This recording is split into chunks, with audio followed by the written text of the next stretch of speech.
Here to help take us through these numbers and more I'm joined by CarExpert Founder Paul Maric. Good to see you again, Paul. Who's right here? Happy Easter, mate. Look, I wouldn't trust Labor to do anything with maths at this stage. So I think that any saving is going to be a saving for commuters. The big issue I've got with it, though, is when they did this during COVID and they dropped the fuel excise, petrol companies somehow found a way to jack it back up again. And I think there needs to be some safeguards around this to make sure that we don't get any greedy oil companies coming in and trying to take a bit of that money back off consumers. There's nothing to... What would be gained by them doing that, though? I mean, because the excise goes to the government, it doesn't go into the oil companies' back pockets. Yeah, we would just need to make sure that their retail price doesn't creep up by 10 cents a litre. The other thing I'm sort of concerned about as well is that truckies are actually eligible for a fuel tax credit of something like 20 odd, or just over 20 cents a litre. Last time around during COVID, it actually sent a lot of truckies broke because they were no longer able to pocket those savings and effectively had to cover the difference there, and then had to cover the difference that was passed on to the transport companies that they were transporting items for. So there needs to be some safeguards, not only for fuel prices not going up beyond that 20 cents a litre, but also covering truck drivers as well. And we've heard nothing from Dutton about that. I mean, surely he would know that. He was in government when that excise went last time. I mean, you can't have truck drivers being punished. I mean, the whole idea of this policy is to help them.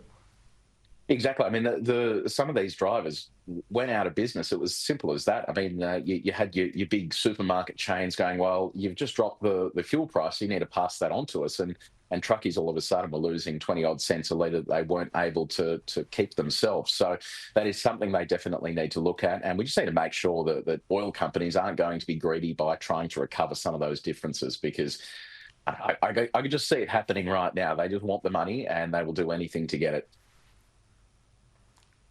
I'm sure Labor's going to seize on those comments from Paul Maric. That'll be in their next media conference about the excise cut. It's a pity Peter Dutton also hasn't dropped the luxury car tax, Paul, which protects a local car industry that doesn't exist anymore. It is absolutely hilarious, but not in a good way, that this thing still exists.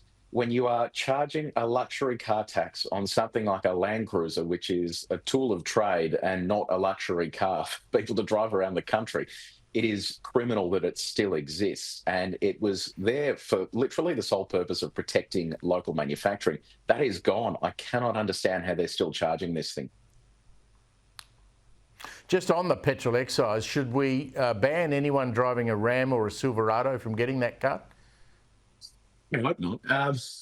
Ultimately, a lot of people complain about, and it's always the greenies that complain about these vehicles. They're huge, mate. You can't even get in the car park. Well, let's see, if you've got my skills, you're all set. But the problem is people aren't buying these because they've got nothing else to do with their spare time. They're buying them because they genuinely need a vehicle capable of towing 4.5 tonnes. So you see them often with horse floats. Once you get outside the city, they are driven and used for those purposes. Yes, I agree. If you're driving one in and around the city, it's a completely pointless exercise. But for those people that do need them, I don't think we should be penalising them because they're buying a vehicle that aligns with what they actually need it for. The other big change, of course, the Coalition will scrap the penalties tied to Labor's vehicle emission standard laws. It's a bit confusing, but they kick in December this year. Labor says it takes us in line with most of the rest of the world, which is probably right. But Peter Dutton estimates the change is going to add $9,700 to the cost of a new RAV4 or $14,500 to a Ford Ranger. Are those numbers correct? Absolutely 100% correct. We've already seen the cost of cars going up as car manufacturers try and bolster their coffers for these looming penalties. Ford, for example, has just put an extra $5,000 on the Mustang, but literally the only reason being to cover future penalties. The issue I've got with this is, yes, it helps us get in line with the developed world, But in the developed world, you don't have people that drive, 5,000 kilometres around the country with a caravan. And in the developed world, there's no electric car that will do that at the moment. So you're penalising people who are buying vehicles for specific purposes, tradies who are buying vehicles for specific purposes, and then those costs are simply going to get passed on to consumers. It is the NBES is the dumbest thing that has ever come out of the government, and it needs to be scrapped urgently.